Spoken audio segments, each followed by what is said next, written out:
जगदीप धनखड़ इस देश के ऐसे उपराष्ट्रपति जो दिन में तो राज्यसभा की कार्रवाई का संचालन कर रहे थे, लेकिन रात होते होते उन्होंने इस्तीफा दे दिया। कहने वाले तो यहाँ तक कहते हैं कि विपक्ष से बढ़ती उनकी नजदीकियां और स्वतंत्र होकर काम करने की उनकी नई नीति ही उनकी कुर्सी का सबसे बड़ा दुश्मन या काल बन गई। ऐसे कई कारण रहे जो जगदीप धनखड़ को इस्तीफा देने पर मजबूर कर गए, या यूं कह लीजिए कि जगदीप धनखड़ का नया स्वरूप बीजेपी को पसंद नहीं आया।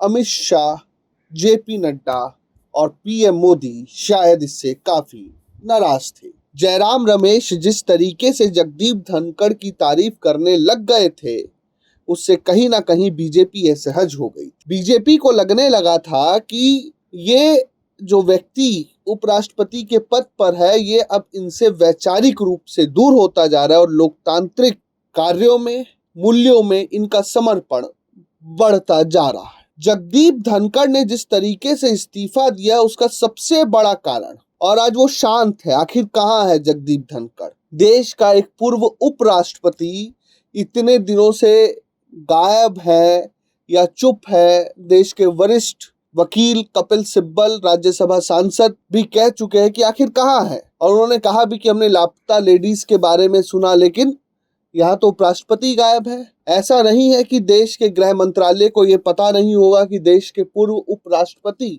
जगदीप धनखड़ है कहाँ। लेकिन क्यों शांत है? ऐसा क्या जानते थे जगदीप धनखड़ सरकार के बारे में? क्या उन्हें शांत करा दिया गया है? क्या सत्यपाल मलिक जैसे हालात हो जाएंगे जगदीप धनखड़ के?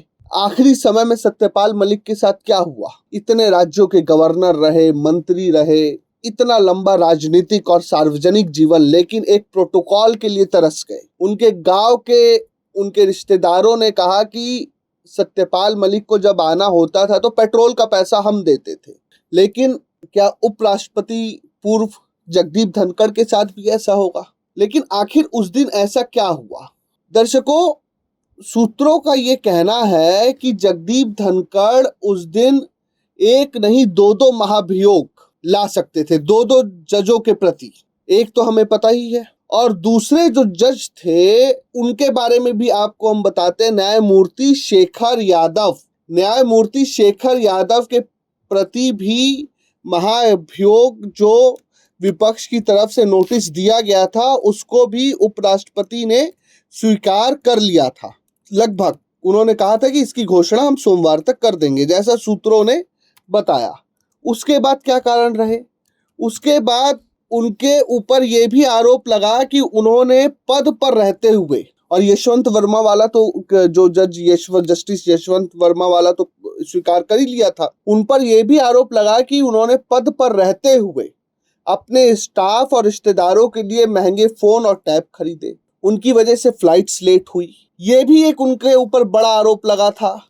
तो तीसरा एक और आरोप लगा। आप देखते होंगे जब लोकसभा और राज्यसभा की कार्रवाई चलती है तो संसद टीवी उसका सीधा प्रसारण करता है, लेकिन वहां भी संसद टीवी के साथ भी धनखड़ के साथ ये आरोप लगा कि धनखड़ उनके शो में अपने रिश्तेदारों को लगवाते थे या उनकी पैरवी करते थे, और मोटी रकम उनके रिश्तेदारों को मिलती थी। और एक और चीज थी, एक नियुक्ति जो धनखड़ के इस्तीफे का, या बीजेपी जो धनखड़ से नाराज हुई वो भी बनी।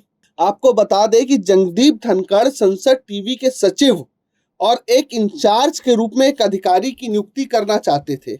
हालांकि ये नियुक्ति धनखड़ के अधिकार क्षेत्र से बाहर थी। रिपोर्ट में सूत्रों के हवाले से कहा गया कि धनखड़ की तरफ से इस नियुक्ति के प्रयास को तख्ता पलट जैसी स्थिति बताया गया। इस पद पर नियुक्ति का अधिकार कैबिनेट की नियुक्ति समिति के पास था, यानी एकदम दूसरी धुरी पर जाने लगे थे जगदीप धनखड़।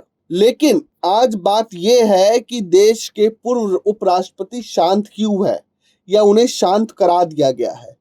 सुप्रीम कोर्ट को हैबियस कॉर्पस लेते हुए, स्वतः संज्ञान लेते हुए उपराष्ट्रपति को देश के सामने, या गृह मंत्रालय को आदेश देना चाहिए कि पूर्व उपराष्ट्रपति को देश के सामने पेश किया जाए, या उनकी यथास्थिति को सार्वजनिक किया जाए कि वह किस स्थिति में है। नहीं तो कहीं ऐसा ना हो कि उपराष्ट्रपति पूर्व हमारे बहुत बड़े खतरे में हो और देश सोता और चर्चा करता ही रह जाए। Bureau report, प्रजाहित।